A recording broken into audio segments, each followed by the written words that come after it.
Les erreurs d'identification et la discrimination sont des problèmes majeurs associés à la technologie de reconnaissance faciale. Ces risques soulèvent des préoccupations importantes concernant l'équité, la justice et la protection des droits individuels, notamment en ce qui concerne la vie privée et l'égalité de traitement.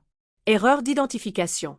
Les erreurs d'identification se produisent lorsque le système de reconnaissance faciale ne parvient pas à identifier correctement une personne, soit en la confondant avec une autre, soit en la rejetant à tort. Un faux positif, identification incorrecte. Un faux positif se produit lorsque le système de reconnaissance faciale identifie à tort une personne comme étant une autre. Cela peut entraîner des erreurs graves, comme un individu innocent étant accusé à tort ou ciblé par la sécurité.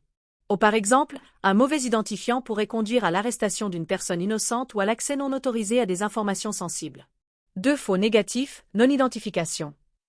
Un faux négatif survient lorsque le système échoue à identifier une personne qu'il connaît, soit en raison d'une mauvaise qualité d'image, de conditions d'éclairage défavorables ou d'autres facteurs externes. Cela peut entraîner des situations où une personne légitime est refusée ou écartée, comme l'accès à des installations ou l'approbation d'une transaction. Les erreurs d'identification sont généralement dues à des limitations techniques des algorithmes de reconnaissance faciale. Bien que les systèmes soient de plus en plus sophistiqués, les erreurs restent une réalité, et les conséquences peuvent être graves, notamment lorsqu'elles touchent la sécurité ou les droits des individus. Discrimination dans la reconnaissance faciale. La discrimination se réfère aux biais et inégalités qui peuvent survenir lors de l'utilisation de la reconnaissance faciale. Ces biais peuvent être basés sur des caractéristiques démographiques telles que le sexe, l'âge, l'origine ethnique ou d'autres facteurs. Un biais ratio-ethnique.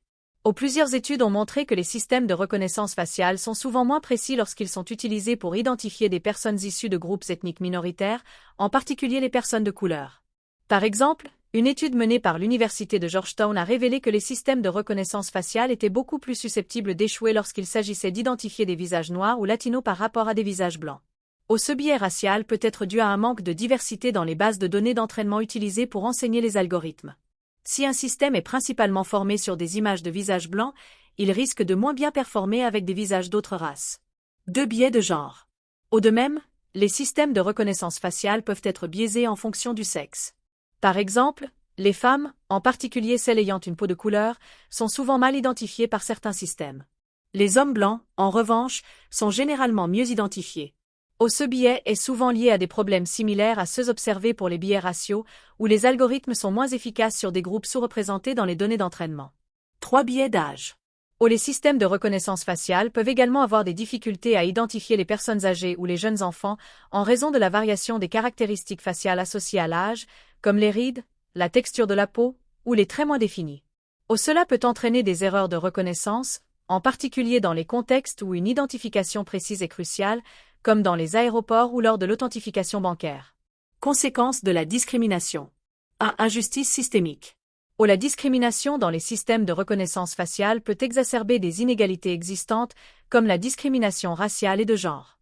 Cela peut conduire à des traitements inéquitables des individus, notamment lorsqu'ils sont sujets à des contrôles de sécurité, des arrestations ou à des discriminations dans l'accès à certains services. Les biais dans la reconnaissance faciale peuvent également affecter la confiance du public dans les technologies de surveillance, notamment si des groupes sociaux se sentent injustement ciblés ou maltraités. 2 mauvaise gestion des ressources de sécurité. Les biais dans les systèmes de reconnaissance faciale peuvent également fausser la manière dont les ressources de sécurité sont déployées. Par exemple, des groupes minoritaires peuvent être indûment ciblés pour des contrôles de sécurité plus fréquents, créant un climat de surveillance disproportionné.